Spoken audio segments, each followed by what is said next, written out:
Bonjour, bonjour tout le monde pour ce Forexpresso et bienvenue pour ceux qui viennent pour la première fois. On va donc faire une revue du marché des changes. Hier, je vous indiquais un signal sur le dollar néo-zélandais, sur le kiwi, signal gagnant. On voit tout de suite ça en graphique, mais avant ça, l'avertissement sur les risques.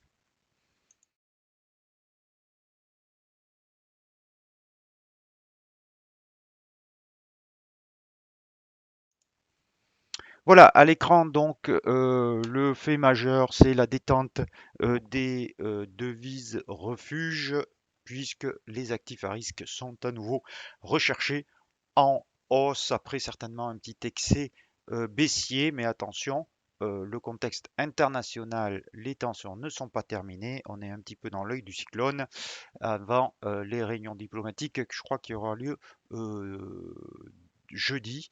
Donc, pour l'instant, le dollar est toujours, se détend un peu, mais est toujours dans une tendance haussière au-dessus de cette oblique. Le dollar qui certainement pourrait s'exciter un petit peu vendredi avec les chiffres de l'inflation PCE sont des chiffres que la Fed regarde un peu plus précisément. Donc certainement que ces chiffres seront suivis de près. L'euro-dollar avec donc ce léger rebond sur le support à 1,1280. Je vous disais hier, au-dessous de 1,1280, biais baissier, au-dessus de 1,1496, biais haussier, mais qui serait renforcé au-dessus de la moyenne mobile à 200 périodes et entre les deux, neutre.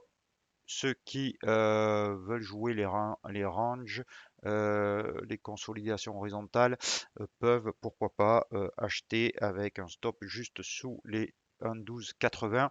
Mais le problème du range, c'est que le potentiel haussier, forcément, est limité. Mais je sais qu'il y a des traders qui aiment jouer ces consolidations horizontales. C'est possible. Pour l'instant, ce rebond sur le support, il n'est pas hyper convaincant. Vous voyez ces mèches hautes qui se manifestent et donc qui montrent que ce rebond est un petit peu pâle. Euh, donc, personnellement, je trouve ça un petit peu trop faible pour jouer le range, mais je vous l'indique quand même. Euh, on va aller voir le dollar australien, puisque le dollar australien, je vous disais qu'il avait plus de force parce qu'il était éloigné, je ne reviens pas sur mes explications d'hier, de l'Europe et des tensions géopolitiques, et qu'il était soutenu par la hausse des matières premières. Hier, le nickel a fait s'est rapproché de ses plus hauts historiques, ou en tout cas de plusieurs années. Le dollar australien il revient au contact de cette zone très importante de résistance ici, mais surtout 0,72 80, 0,73 avec le passage de la moyenne mobile à 200 périodes. Vous voyez qu'ici, cette moyenne mobile avait été brièvement dépassée avant d'être réintégrée et derrière, ça avait donné une grande vague de baisse. Donc, c'est une forte zone de résistance. Bien sûr, si vous n'avez pas acheté malgré la hausse de court terme validée par le croisement des moyennes mobiles court terme à la hausse et orienté positivement, il est trop tard, bien sûr, pour acheter parce que votre potentiel de gain est extrêmement faible.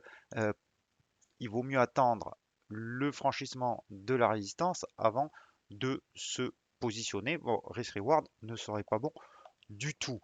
Par contre, donc, puisque nous sommes aux antipodes, on va aller voir le kiwi, puisqu'hier, je vous donnais un un avis, un trade potentiel à l'achat si on avait une clôture au-dessus des 0,6733. C'est exactement ce qui s'est produit et aujourd'hui, donc on a clôturé à 0,6741. Donc pour ceux qui ont suivi cet avis, eh ben, vous avez un gain quand même aujourd'hui de 44 pips, ce qui est en une journée plutôt appréciable. Alors maintenant, on a là aussi la possibilité d'aller rejoindre cette résistance à 0,6890. Pas sûr que ça se fasse du premier coup. On peut très bien avoir un retest de la droite de polarité avant de repartir à la hausse, ce qui donnerait un scénario de ce genre. Voilà, hop, voilà. Ou alors aller directement sur la droite de résistance et dans la zone de résistance. Il est impossible de savoir lequel des deux scénarios va prévaloir. On peut simplement découper ça en un horizon de temps. C'est-à-dire que si vous êtes un investisseur et que vous êtes sur du long terme, bon, vous êtes prêt à accepter cette baisse puisque de toute façon vous visez ça et tant qu'on n'est pas revenu en dessous des 0,6733, cette cassure est valable.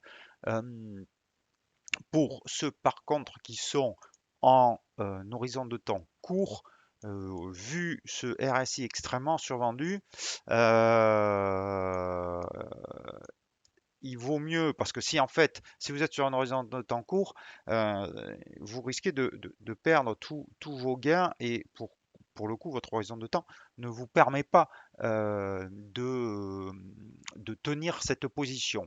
Donc si vous êtes sur un horizon de temps court, qu'est-ce qu'il faut faire? Il faut rapprocher votre stop loss, vous le montez, quitte à vous repositionner à la hausse lorsque vous verrez une bougie haussière se manifester au contact, par exemple, de cette moyenne mobile à 13 ou à 34 périodes. Et une fois que ce RSI sera détendu. Ce sera détendu. Mais en tout cas, un signal positif, un signal gagnant sur le kiwi. J'enlève tout ça. On va aller voir les autres paires de devises majeures avec le câble. Le câble, toujours pareil. Je me répète, je vais pouvoir en rajouter des flèches quasiment à l'infini maintenant, avec, vous voyez ici, et encore, je pourrais en mettre une autre ici, toujours ces deux moyennes mobiles à 200 périodes qui bloquent l'ascension, la reprise du câble. On reste toujours en dessous. Donc, comme je le disais hier, tant que nous sommes entre 1,3645 et 1,3495, 90, on est dans une position complètement neutre et on est obligé d'attendre la sortie de ce range avant de se positionner sur cette paire de devises. On va aller voir le dollar yen juste pour constater qu'on est toujours au milieu de range, qu'il ne se passe pas grand chose. On va aller voir par contre donc les devises refuges contre euro, c'est-à-dire l'euro suisse et l'euro yen. Donc l'euro suisse dans un premier temps, l'euro suisse qui est venu taper cette zone à 1,04, cette résistance à 1,0460, résistance de court terme, mais qui pour l'instant bloque avec la tenue, le passage des moyennes mobiles à court terme 13 et 34 périodes. Donc cette hausse hier est très encourageante, mais je vous disais qu'il fallait qu'elle soit quand même validée par le franchissement du plus haut d'hier, et pour l'instant ce n'est pas le cas. Donc pour l'instant cette hausse, certes, donne un signal plutôt positif, mais non validé. Donc on attendra euh, avant de se positionner à la hausse la validation, parce que le biais sur l'horizon de temps supérieur, en tout cas sur la tendance de moyen terme, elle est carrément baissière malgré cette consolidation qui prend forme. Donc voilà, sous 1,0460, on reste sous la menace d'une reprise de la baisse vers l'ancien support. Alors, où est-ce que se situe maintenant l'invalidation de cette bougie? Alors, c'est la moitié, en fait. Vous prenez le plus haut, le plus bas, vous divisez par deux et vous avez la moitié. Donc, entre la moitié de ce long chandelier haussier hier et 1,0460, on restera neutre. Sous la moitié de cette bougie, on repassera baissier avec un test des 1,0360 très certainement à venir. L'euro-yen, enfin, l'euro-yen qui lui aussi s'est bien repris. Normal, hein, détente des devises baissières, euh, mais des mèches hautes quand même, et toujours les moyennes mobiles à 13 et 34 périodes qui bloquent. On peut voir quand même que l'euro yen a l'air un petit peu plus fort que l'euro suisse, pas beaucoup, mais là aussi, il faudrait qu'on dépasse les 61,8 par exemple pour vraiment se dégager de cette correction et valider ces creux ascendants qui sont plutôt positifs, euh, mais cette vague baissière n'est pas encore complètement annulée. Donc, dépassement des 61,8% à surveiller sur l'euro yen. Voilà, je crois que on peut regarder vite fait le dollar suisse, on est au milieu du range. C'est pas parce que j'en parle pas tous les jours que je ne le regarde pas, c'est parce que tout simplement il n'y a pas grand-chose à faire sur ces paires de devises. Ah oui, je voulais vous montrer l'euro AUD pour vous montrer vraiment la force du dollar australien. On l'a vu qui contre dollar américain était sur une résistance. De la même façon, on arrive sur un support sur contre euro, donc ça sera là aussi peut-être l'opportunité d'un rebond ou si on casse d'aller plus bas. Donc ça sera aussi à surveiller. Donc voilà ce que je pouvais vous dire aujourd'hui. Euh, donc une détente sur le marché et sur les risques qui se manifestent par une hausse des Suisses, par une baisse du franc suisse et du yen, pardon, mais qui doit être validée et confirmée. Et pour l'instant, ce n'est pas le cas. Ça s'explique parce qu'apparemment, l'épisode ukrainien n'est peut-être pas terminé.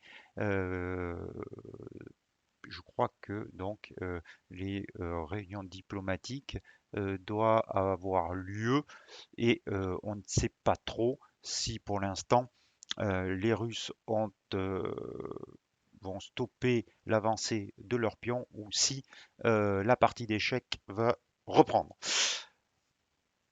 En tout cas, un vent d'optimisme quand même sur le marché depuis hier. Je vous souhaite tous et à tous un très bon après-midi, de bons trades. Je vous dis à demain, protégez votre capital. Ciao.